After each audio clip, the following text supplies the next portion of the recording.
మాది ఉమ్మడి తూర్పుగోదావరి జిల్లా రాజమండ్రి దాటిన తర్వాత జగ్గంపేట మండలం మర్రిపాక గ్రామం. మా సెట్ వచ్చేసి హైవేలో అండి.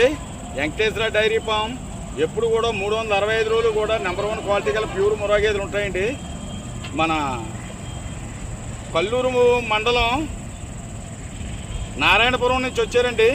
అంటే ఖమ్మం జిల్లా కల్లూరు మండలం నారాయణపురం గ్రామం. ఆయన వచ్చి ఇక్కడ మన దగ్గర 3 గేదెలు తీసుకున్నారండి. వెంకటేశ్వర డైరీ ఫామ్కి వచ్చి ఆయన మాటలు కూడా ఒక చుట్టూ ఆలకించండి. ఎలా రండి? ఏ ఊరు నుంచి వచ్చారండి మీరు? కొల్లూరు నుంచి వచ్చారు. ఊరే ఊరండి? కొల్లూరు పక్కన నారాయణపురం అండి. కొల్లూరు అని చెప్తాము మేము. పెద్ద ఊరు అండి. మా పెద్ద ఊరు అని కొల్లూరు అని చెప్తారు. ఏమండి?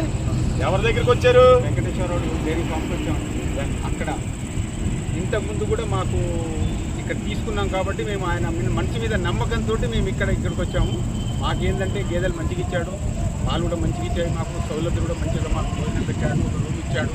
హ్యాపీగా ఉన్నాం. మళ్ళీ 3 గేదెలు తీసుకుని వెళ్తున్నామండి హ్యాపీగా. ఎందుకంటే ఆ మనిషి వ్యక్తిగతం అనేది మనకు అవసరం అండి. మన మనిషి మీద నమ్మకం అనేది ఉండాలి. మనం ఆ మనిషి మేము నమ్మినాం, ఆ మనిషి మనం నమ్ముతాడు కాబట్టి మనం 100% మంచిగా ఇస్తాడు. మాకు ఆ విశ్వాసంతో మేము ఇక్కడ వస్తామండి. అందరినీ నమ్మేటట్టు లేదు ఇక్కడ, కానీ ఏ మనిషిని నమ్మాలో అదే నమ్మాలి. అది మా సంప్రదాయం ప్రకారంగా మేము ఇంతకుముందు తీసుకెళ్ళాం కాబట్టి ఆ మనిషిని 100% నమ్ముతున్నాం. ఆ మనిషి వల్ల మాకు 100%గా సాటిస్ఫాక్షన్గా మాకు భోజనం ఇచ్చాడు, భోజనం పెట్టించాడు, రూమ్ ఇచ్చాడు. హ్యాపీగా మేము ఉన్నాం. మేము మళ్ళీ గేదెలు తీసుకుని వెళ్తున్నాం.